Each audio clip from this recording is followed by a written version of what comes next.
ছেলে বাজার থেকে মাংস নিয়ে আসলো আর মাংস আমি কিভাবে রান্না করি তোমরা দেখতে থাকো, আমার পাশে থাকো।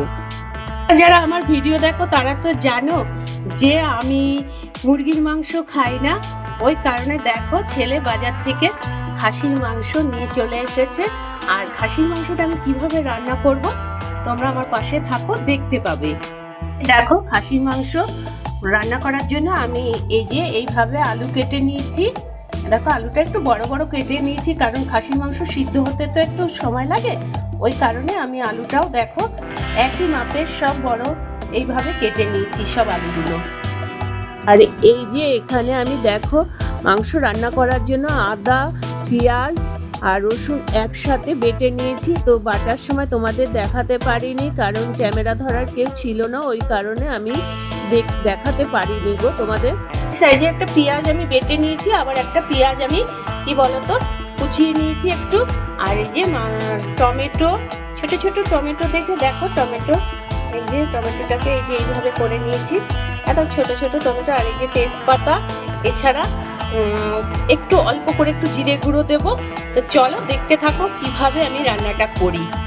একদম ঘরোয়া পদ্ধতিতে সিম্পল রান্না করব। আর সত্যি কথা বলতে আমি মনে করি খাসির মাংস একটু সিদ্ধ হতে একটু সময় নেয় ঠিকই, কিন্তু রান্না করা খুবই সহজ। তো দেখো খাসির মাংসের জন্য মানে প্রথমে আমি দেখো লবণ ছড়িয়ে নিলাম মাংসটাকে, মানে ম্যারিনেট করবো, মানে মেখে নেবো ভালো করে। তার জন্য আমি প্রথমে দেখো লবণ নিলাম, তারপরে একটু এই যে অল্প করে একটু হলুদ দেবো। এরপরে দেখো এই যে এখানে যে কেটে রেখেছি পেঁয়াজ কুচি, টমেটো, এই যে টমেটো সব আমি মাংসের মধ্যে দিয়ে মেখে নেব। এরপরে দেখো একটু অল্প করে একটু লঙ্কার গুঁড়ো দেব, কারণ আমার ছেলে, তোমরা জানো যে আমার ছেলে বেশি ঝাল খেতে ভালোবাসে না, কিন্তু মাংসে আবার একটু লঙ্কার মানে না দিলে ভালো লাগে না, তাই না বলো? ওই কারণে দেখো অল্প করে একটু লঙ্কার গুঁড়ো দিচ্ছি, দিয়ে দিচ্ছি অল্প করে একটু জিরের গুঁড়ো। আমি কিন্তু জানো তো মুরগির মাংস রান্না করার সময় কিন্তু আমি জিরের গুঁড়ো একটুকু ইউজ করি না, কিন্তু খাসির মাংস রান্না করার সময়, মাটন রান্না সরি খাসির মাংস, তাই তো খাসির মাংস রান্না করার সময় অল্প করে একটু জিরের গুঁড়ো দিয়ে দিচ্ছি এই যে এখানে আদা রসুন বাটা, পেঁয়াজ বাটা। এই পড়ছিস না কেন? দেখো দিয়ে দিলাম অল্প করে একটু সর্ষের তেল, সব শেষে একটু অল্প করে একটু চিনি দেবো, কারণ চিনিটা দিলে পরে কি বলতো কালারটা আসে রান্নায়, ওই কারণেই আমি চিনিটা আগেই দিয়ে দিই কষাটা। দেখতে থাকো, দেখো ভালো করে এবার চটকে মেখে নেব। এইভাবে আমি মাংসটাকে মেখে নিয়েছি। প্রথমে মাংস রান্না করার জন্য আমার আগুনের উপরে এই যে কড়াই বসিয়ে দিয়েছি, কড়াইটা আমার গরমও হয়ে গেছে। এবার আমি সর্ষের তেল আবার কড়াইতে দিয়ে দিচ্ছি। প্রথমে আমি আলুটা ভাজার জন্য কড়াইতে আমি সর্ষের তেল দিয়ে নিলাম। এতে কি বলতো অল্প করে আলুটা ভাজার জন্য অল্প করে একটু হলুদ আর লবণ দিয়ে নিয়েছি। আর কড়াইতে মানে কড়াইয়ের গায়ে যাতে না লেগে যায় ওই কারণে আমি চারিদিকে তেলটাও ছড়িয়ে দিয়েছি, কিন্তু আজকে আমি ক্যামেরায় তোমাদের আনতে পারলাম না, মানে দেখাতে পারলাম না তেলটা যে চারিদিকে ছড়িয়ে দিয়েছি। এই তেলটা আমার গরম হয়ে গেছে, ওই কারণে দেখো এবার আমি আলুগুলো ভেজে নেবো। প্রথমে আজকে আমার রান্না করতে অনেক অনেক দেরি হয়ে গেছে গো, তাই কি বলতো তো ওটা অনেক কিছু ভুল হয়ে যেতে পারে। তো এই দেখো এইভাবে আমি আলুগুলো ভেজে নিয়েছি। দেখো এইভাবে আমি আলুগুলো ভেজে নিয়েছি। ভাজার পরে দেখো কড়াইতে এই যে এতটুকু তেল রয়েছে, এরপরে আমি আরেকটু তেল দিয়ে দেবো গো, কারণ খাসির মাংস রান্না করতে গেলে একটু তেল না দিলে হয় বলো, তাই না? কড়াইতে তেল দেওয়ার পরে তেলটা আমার গরম হয়ে গেছে, এবার আমি এই যে অল্প করে একটু জিরে ফোড়ন দিয়ে দেব। এবার আমি এই যে মাংসটা মেখে রেখে দিয়েছিলাম এই মাংসগুলো আমি ছেড়ে দেবো। একটু দূর থেকে দিচ্ছি গো, ক্যামেরার উপর তেল ছিটে যায় গো। দেখো যেই পাত্রে আমি মাংসটা মেখেছিলাম সেই পাত্রে আমি মানে অল্প করে একটু জল নিয়ে গরম করে নিচ্ছি, কারণ আমি, তোমরা যারা আমার ভিডিও দেখো তারা তো জানো যে আমি কোনো সময়ের জন্য মাংসে, যে কোনো মাংস রান্না করতে গেলে পরে আমি কাঁচা জলটা দিই না, ব্যবহার করি না। তো ওই কারণে জলটা আমি গরম বসিয়ে দিয়েছি। এবার একটু নাড়াবো, এবার একটু কেন, এবার এইভাবেই নাড়াতে নাড়াতে আমি কষিয়ে ফেলবো মাংসটাকে।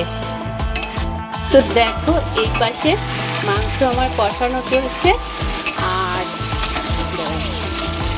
এই দেখে এই যে দেখো জল ফুটে গেছে। তো এই দেখো আমার মাংসটা মোটামুটি কষানো হয়ে গেছে। দেখো কষানো অবস্থায় মনে হচ্ছে যেন খেতে ইচ্ছে করছে, যেন সত্যি বলছি।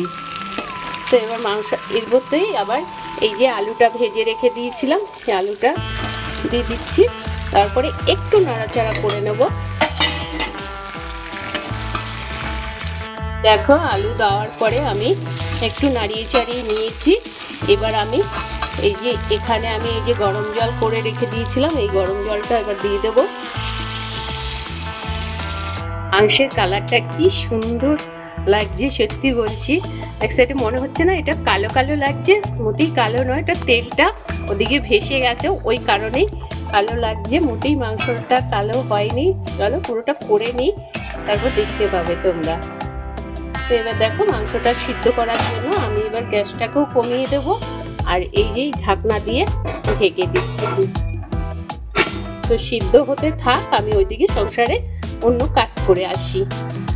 দেখো ঢাকনাটা আমি খোলাটা দেখাতে পারিনি, ভুলে গেছি, নানান কাজের মধ্যে থাকতে হয়, তো কি করব বলো, কারণ মনে থাকে না সবসময়। তো দেখো আমার মাংসটা মনে হচ্ছে সিদ্ধ হয়ে গেছে, মনে হচ্ছে কি সিদ্ধ হয়েই গেছে। তো দেখো দেখো খুন্তি দিয়ে দেবে যাচ্ছে মাংস। আর একটা কথা বলছি, মাংস তোমরা অল্প দেখতে পেয়ে কিছু মনে করো না, কারণ এই মাংসই আমাদের বেশি হয়ে যাবে। আমার মা ছেলের ব্যাপার, তো মা ছেলে খাবে, আমি বড়জোর আমি। তো তোমরা যারা আমার ভিডিও দেখো তারা তো জানো যে আমি মাংস খেতে, মাংসের উপর অত পছন্দ নয়, সবজির উপরেই একটু বেশি, কি বলবো বুঝতে পারছি না, লোক বলো যাই বলো, সবজিটাই আমি পছন্দ করি। তো আমার মাংসটা সিদ্ধ হয়ে গেছে। এবার দেখো আমি গরম মশলা ছড়িয়ে দেবো সব শেষে। এবার আবার নাড়িয়ে দেবো একটু।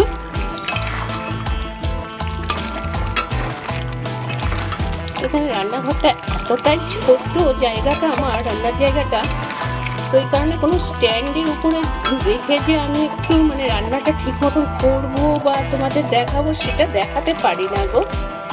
স্ট্যান্ড রাখার মতন জায়গা নেই, আমি দাঁড়ালে পরে ব্যাস।